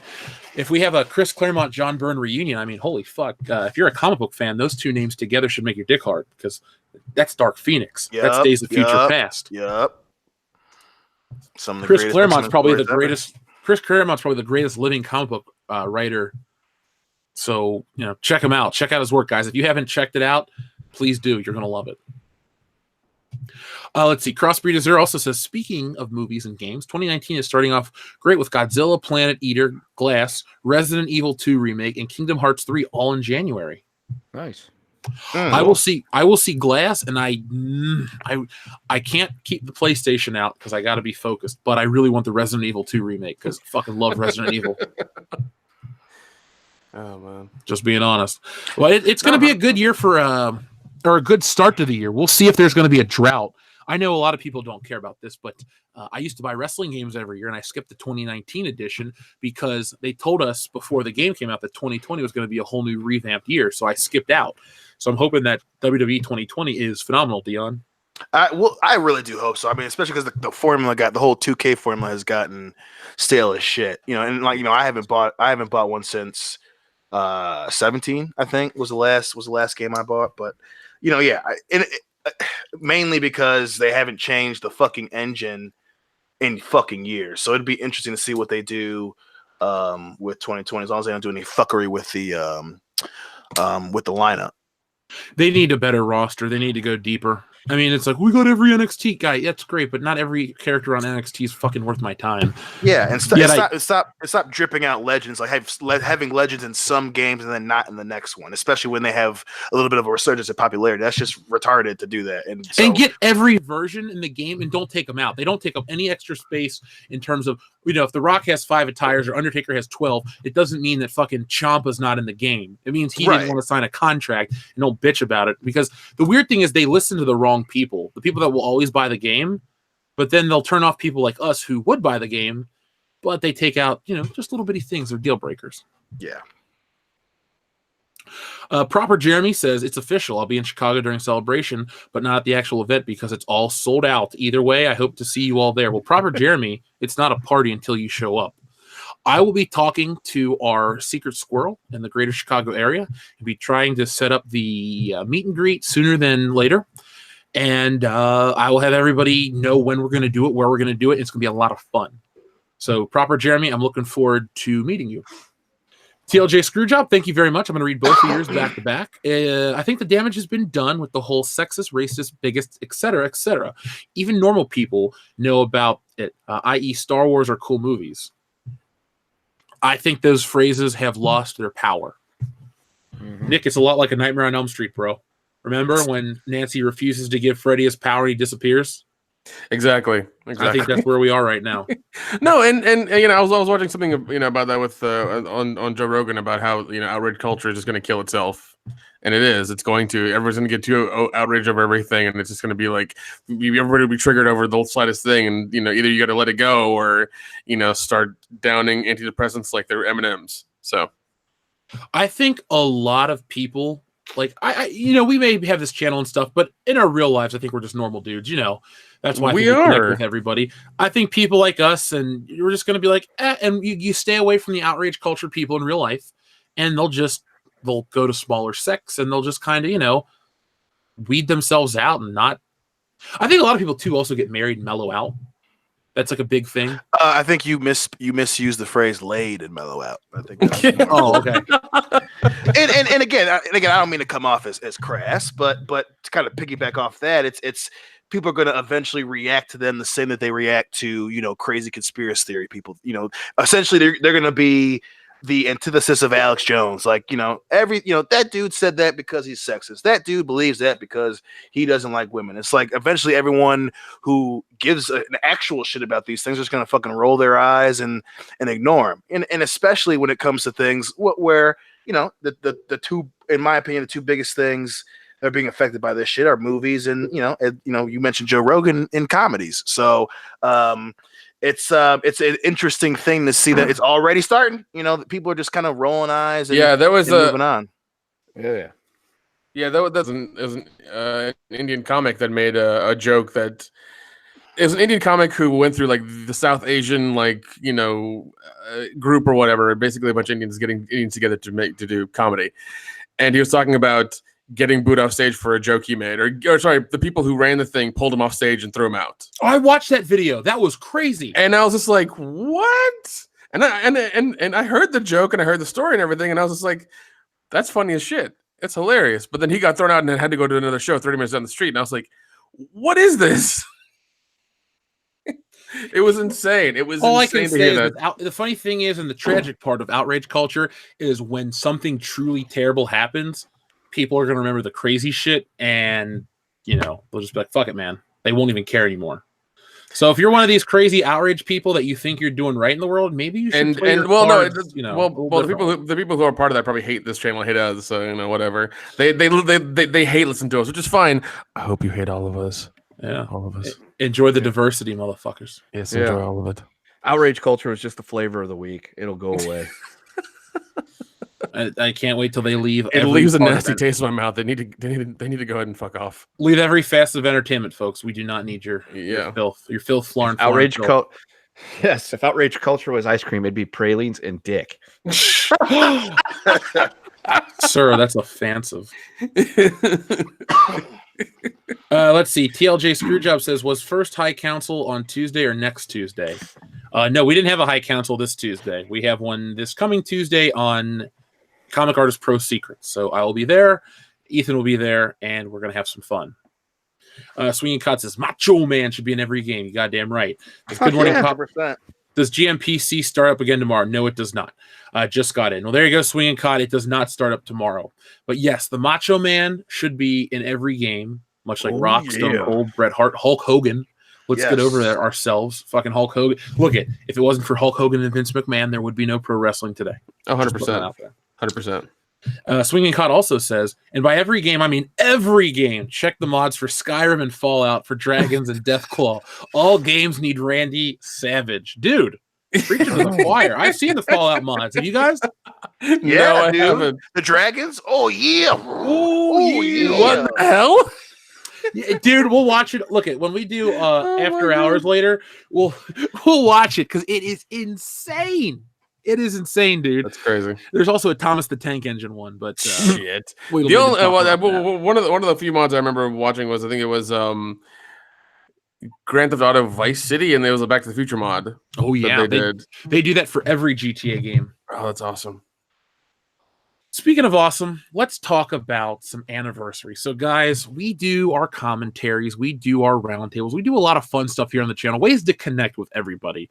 And this year, we're going to celebrate some films that have very special anniversaries. So it's hard to believe, and even though I'm only 30, that 1989 was 30 years ago.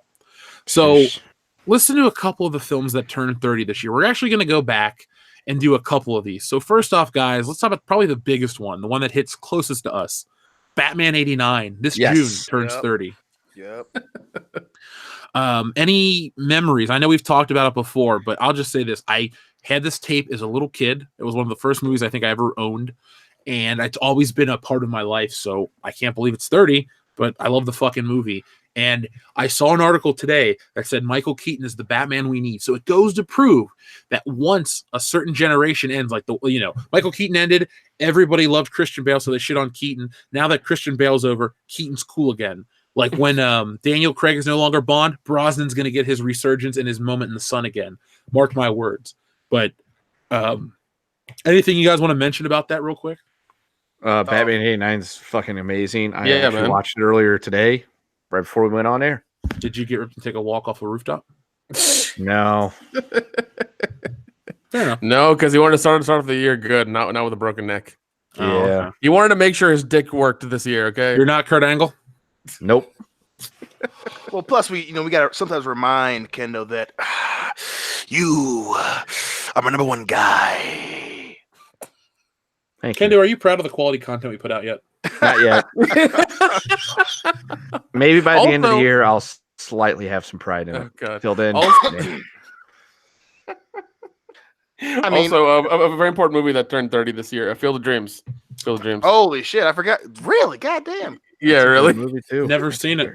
Yeah, it no is big deal. good. It is good. That was back when people thought that Kevin Costner could actually act, and they realized that it was mainly the system he was put in. Kevin Costner's mainly a cog. That the shit around him has to be good because eventually Waterworld happened and we all came down to earth. But again, I love Field of Dreams.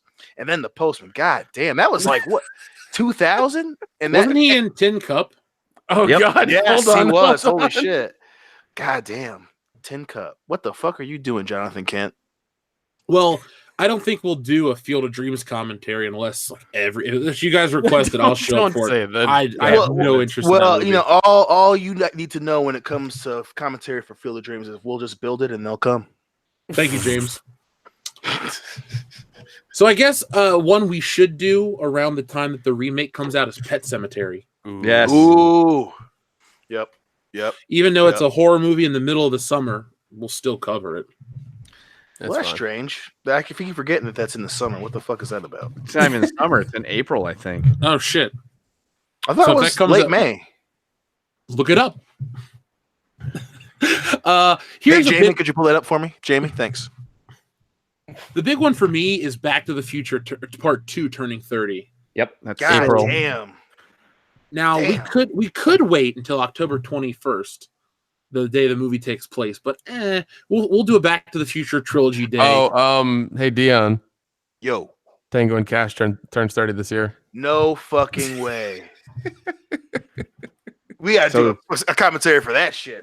Celebrate listen- 30th birthday. Look, besides that, listen to the other movies we're probably going to have to do: The Ghostbusters Burbs, 2. Christmas Vacation, Lethal Weapon 2, Uncle Buck, Ooh. Tango and Cash, Weekend at Bernie's, Yeah. Oh, shit. Bill and Ted's Excellent Adventure. Yes. No The- way. The best of the adventures they had. Yeah, the most excellent. Maybe we do UHF. Yes. Yes, we do. We definitely do the UHF. Maybe we do Harlem Nights. No, we don't do Harlem Nights. No. What we should do is Police Academy Part 6. Sure. Now, look at Let's just do the first one. hey, that's going to be, you brought up a perfect point. It's a nice transition because also we're going to cover some films from 1984, which would be 35 years this year. So 1984 is one of the best years for films because we have a little film called Beverly Hills Cop, which we'll finally get to talk about, Dion. Fuck yeah. It's not like we talk about it every day of our own personal life. Okay, so folks, New Year's Eve, Dion and I were drinking. Spoiler alert, surprise, surprise. And we were playing this game with his wife and his family. And every time we'd have like a little intermission, Dion would go, put on Beverly Hills Cop. So I like ran and got a flash drive and I would play Beverly Hills Cop in between our games. So I think it's finally time, Dion, that we show Beverly Hills Cop some love on this channel officially.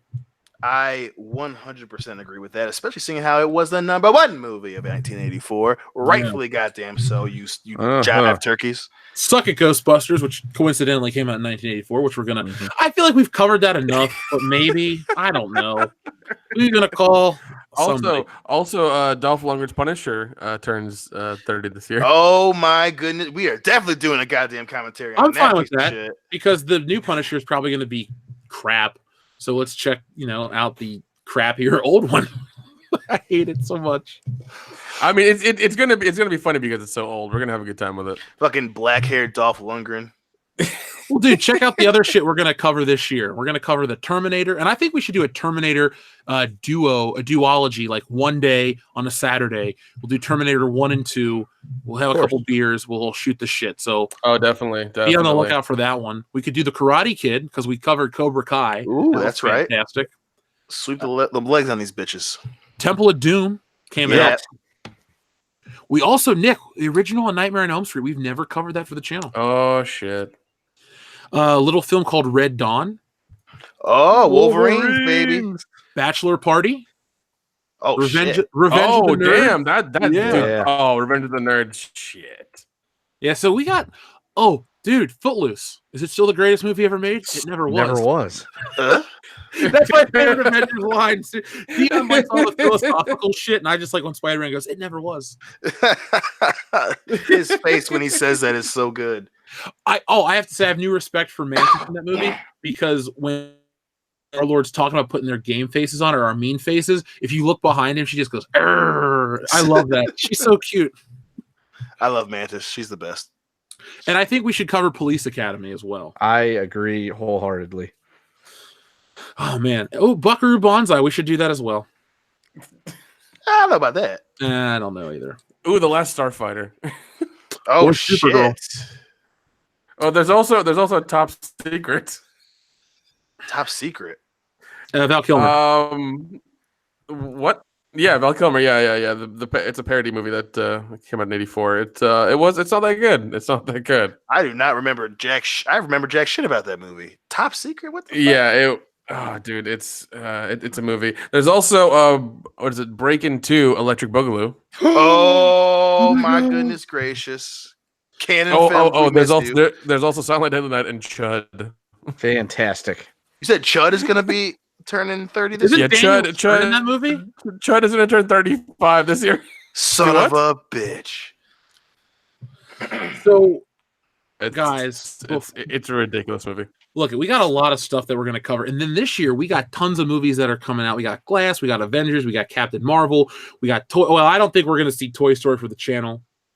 No. Yeah. Or Aladdin or Dumbo, but we'll see It Chapter 2 and Godzilla for sure for the channel. Oh, definitely. Yeah. Spider-Man, Shazam. Let them fight. John Wick, all kinds of shit. Oh, I forgot. Don't forget Men in Black International.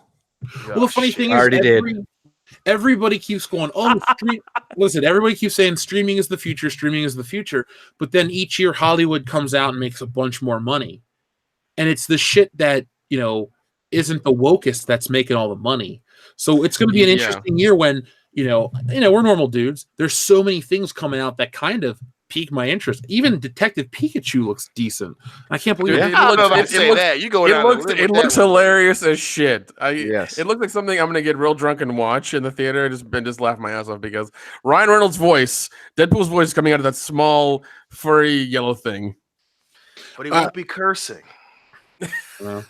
I feel like Dion's gonna have to take his son and his nephew. God, I hope not. God, I fucking hope not. God, and you're gonna come out and go, I liked that movie, and I'm gonna go, fuck you, man. Listen, I saw that fucking Mr. Mime joke, and I can promise you right now, I'm not going to be like, oh, fuck, that was a goddamn good movie. Oh, Ryan Reynolds didn't say fuck once. Fuck that. Well, guess what? If that doesn't tickle your fancy, there's also a Sonic the Hedgehog movie coming out. Ugh. That's going to be weird as fuck. Goddamn. The poster for that just creeps me out in so many ways. Yeah. Telling you, man, they should have got Ron Jeremy to play Sonic. I'd have bought 2 tickets for that movie. Oh, I Dude, would I go. would have waited for damn pre-sales for that. Jesus, we already got not funny Jim Carrey. We don't need any more goddamn hype with this movie. Oh yeah, there's also Hellboy. That's how I feel as well. Oh fuck. I mean, the first Hellboy wasn't great, but we had fucking Ron Perlman. Yeah, and now we have like discount Ron Perlman. So Dion, I have some interesting news. Oh god, you're already crushing me with this shit. No. You might actually care. Oh, okay. So there's still talk of Beverly Hills Cop 4. What? As recent as December 27th of 2018, Eddie Murphy posed for a rare photo with all 10 of his children. And I saw that. That was weird. And it's some of them are our age. All 10 of his children? What the fuck has he been doing? Kid's our age. Fucking, that's what he's been doing. Is that God damn, man. Say, we know what he's been doing. Just stop it, please. And now he's got a white wife. Oh, they got married? Like this year. Is that what he bought himself for Christmas? Like, is that what happened this Christmas? Hey, Santa's good to you when you're good to him. What, by making more kids? What are you doing? So after Top Gun 2, we might see Beverly Hills Cop 4, Dion. So if that happens, we may cry. Oh my god! I don't know because that did they say if Brandon T. Jackson's still going to be in it? No, but they may or may not have contacted me about my script for Beverly Hills Cop 4, which you guys can hear on an earlier episode of the podcast. which I would have a lot more faith in what the fuck they had planned. Well, folks, let's read the last few super chats, and I guess we should go over to After Hours, but let's see what else we got. So, Grand Inquisitor says, "Oh, thank you, you guys are back. GMPC back when? I don't know yet." Proper Jeremy, thank you very much. Oh man, I was about to use the Proper Jeremy is not a party until you show up line, but no, one of you had to laugh and ruin it. Grand Inquisitor also said, Kendo, I had a bottle of Glenfiddich 21 year over Christmas. So smooth. I highly recommend. I think Glenfiddich is my go-to scotch. Haven't found one I dislike. It's a very good choice. That is some good for you, sir. Let's see. Great Loner says the original Punisher just needed the skull t-shirt, excuse me. He had a sleeveless one. Oh, so if we're talking about anniversaries, 15 years ago, Dion, the original Punisher with Tom Jane came out. Oh shit! That's still that's still a good watch. I think this year every Punisher has an anniversary. 10 years, 10 years for the shitty one with Ray Stevenson. That was 09, right? Let me check. Oh shit! I was hoping it was 09 because that would have fit. It would be like 09, 15, 10, 15, and 30 years. The one that fucking Patton Oswalt actually likes, the dumb little son of a bitch. Oh, God. The lady directed that one, but that doesn't make it good or bad. It's just a shit movie. Oh shit! What the fuck was that? Warzone, right? Wasn't that the name of that one? Yeah, that's what it was. It was Warzone. I like Ray Stevenson, but what the fuck? I like him as an actor, but not as the Punisher. And they fucked up Jigsaw. That's what depressed me about it. And Microchip was Punisher Warzone came out 08. Oh, screw that. Never mind. Just missed it. Yeah, missed it by that much. Oh no! It's not like we were gonna have a Punisher marathon. Let's see. Swinging Cod says, "Don't forget to cover Mother." We will. Swinging Cod. We covered that earlier in the show. We have to watch that. We have to watch Fantastic Four, and we have to watch Lethal Weapon 3. Right? Isn't there 2? 3. It was 3. We have to watch Lethal Weapon 3. We'll get on those because those are all fun. So, folks, if you're a patron, request your movies. We're gonna get to them, and we'll have those commentaries ready for you to listen to soon. Sucker. Zach Lape, son of Brian, says it's 2019. Time for WCBS to say the N-word. No, that's a no. That's a no for us, dog. That's a no for us. Yeah, that's not gonna happen ever. This ain't the Beverly Palm Hotel, bro. Okay. Yeah. That's right. Everyone's allowed in here. With the exception of Cleveland, this is the best show that I've ever been to. Is that your Porsche parked outside? I bet it's your Porsche. I could have 10 IRS agents coming up here, crawling up your ass with a microscope. It's not pretty. I've seen them do it. It's not pretty. Sir, that's not my Porsche at all. And yet, nothing to worry about. Hurry up, quicker. Hurry up, quicker.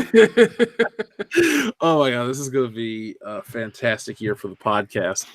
So, folks, I will be, I got a whole list of videos I'm working on. I did an update for Stealing Solo, so check out our Twitter page for that. There's actually more art that I didn't even upload. I forgot to put a couple pages, so I'm constantly hearing back from the colorist. I got something really cool I've been working on with another channel, so you'll be hearing from that. You love the dude, so you'll be surprised when you see that I'm involved with it as well. I was surprised when I got the call, but I'm very thankful I did. And hold on, wait. Sire J. Longstroke, thank you very much. I built a Mos Eisley Cantina for my Star Wars figures, and now I will never drink alone again. Just one more round, friend, then homeward bound, friend. Somebody watched the holiday special. Jeez. You think B. Arthur's rolling over in her grave right now? Probably. With that joke? Probably. Yeah. You know, they don't allow her kind in here. It's times like these that make me so grateful that Greedo died. You never had to. So I couldn't see what it would. Hey, you laugh now. We could see Greedo actually didn't die, and he wants revenge on the Solo family in episode 9. If something that retarded happens, No. It's a son coming back for revenge or some shit like that. That would just be so stupid.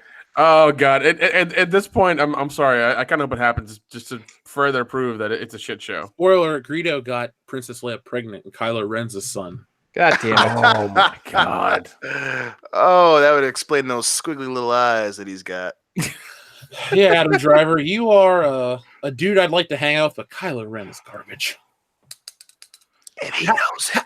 How lame do you think he's going to be in this new movie? Like he's going to be so. Oh, dude! Oh man, he's going to be neutered. He's going to be entirely neutered in this new movie. Yep. How can you neuter a dude with no balls? Wow, that's a really good question. Right? Take away his eyebrows? I don't know. What do you want from me? Give him ovaries. More? Take away his nipples. There you go. I don't know. Take away his nipples. Chop off his feet. Chop off his feet. Well, I mean, come on now. Come on. All right. Without his nipples, he can still walk around. If he ain't got feet, he's gonna be real rough. Okay, come on. Yeah, it'll be a yub nub. I'm disappointed in all of you right now. Finally, our friend Obi-Wan27883, thank you again very much, my friend. Tom Jane wasn't in Warzone because he read the script and said, no, just no. Then they suckered Ray Stevenson into it. Tom said he was interested in making a good Punisher movie. Really? Yeah. Tom Jane is an intelligent man. Did you guys ever see that? Motherfucker, did you see Dirty Laundry? Yes. No, I did not. Again. Yeah, the same dude that did Dredd did that. Ari Shedifer or whatever his name is, the writer. Really? I need to watch the movie then. I love the fucking 2004 Punisher. That's dude. Spider-Man 3 or 2 turns 15 this year. Oh, son of a bitch! Shit. There we go. That's an anniversary we can celebrate. A Spider-Man trilogy day. I like that. Yeah, I got them bitches on Blu-ray. I got two, dude. I got the new collection on Blu-ray, the original collection on Blu-ray. I got them on Vudu. Ugh, I have too many. Voodoo, you voodoo, bitch. I got a zombie army. You can't harm me. Bet you didn't think I knew that one, motherfucker. But you haven't hung as much as I have. Listen, I am your best friend. I knew that you would not leave me hanging on that reference, sir. All right, cool. Yeah, we are best buddies, and I love Lisa so much. TLJ Screwjob also says no Han, Luke, and Leia reunion, but shirtless Kylo Ren. More like Ben Solo, am I right? It's gonna be shirtless. Right. It's gonna be shirtless Kylo Ren and shirtless Rey, so they'll look the same. Yeah, they do. God damn! You might as well go bottomless, so they look the same too. Yeah, no, same amount of pubes and everything. Oh God, 3 of them. All right, Garth. They'll make Ben Swallow twerk, or they could bring Jar Jar Binks back. Oh, dude, I hope they do, because once again it'll prove it's a shit show. Yeah. They have some sort of like council meeting or whatever, and Jar Jar's there. Oh, just man. Needs to embrace the suck. Yeah, just Jar Jar Binks sitting on the throne saying, "It was me, Austin. It was me all along." You son of a bitch. That's how it goes. Fucking God. the ghost of Han Solo comes back. Son of a bitch. Well, no. If they show Carrie Fisher's character dead, they might show Jar Jar at the funeral or something. Why? He's a force ghost. I'm just saying. It's a possibility. I'm just saying. Well, it's a bad possibility, and you sure need to be smacked for that. No, I'm I'm hoping it gonna come happens. down to because Atlanta once right now again, and beat the piss out of you. Fine, I'll take you to a strip club. It's okay. Actually, it would be okay if you did. Yeah, it's just There it's a wash at that point. Everything's fine. Everybody's happy. you I'm go. I'm a simple man. Give you a pack of singles and let you go. Yeah, by a pack I mean like $1,000. So That's what I mean by a pack. there you go. All right, folks. Well, Swinging Cod says the only thing that can save it is Darth Jar Jar. Don't even joke about that shit. Don't even joke about that shit. It's already happened. It's been joked about. I don't even. That doesn't mean a goddamn. That I don't even want to joke about that shit. You know what? Now I hope Jar Jar Binks makes his appearance in the fucking movie. I really do. No. Because I'm gonna laugh my ass off when it happens. I'm just Listen, like, oh shit, listen. they went there. They went full retard. It happened. Hey, if Jar Jar Binks makes an appearance in the new Star Wars film, I will buy every piece of merchandise for everyone on this show, Oh my god. including Doomcock and Trent and Ethan and Jeremy and all the people in the Geeks and Gamers community.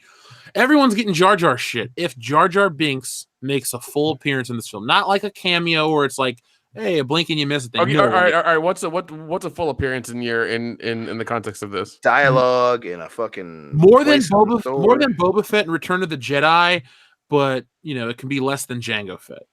So there's a happy medium. Okay.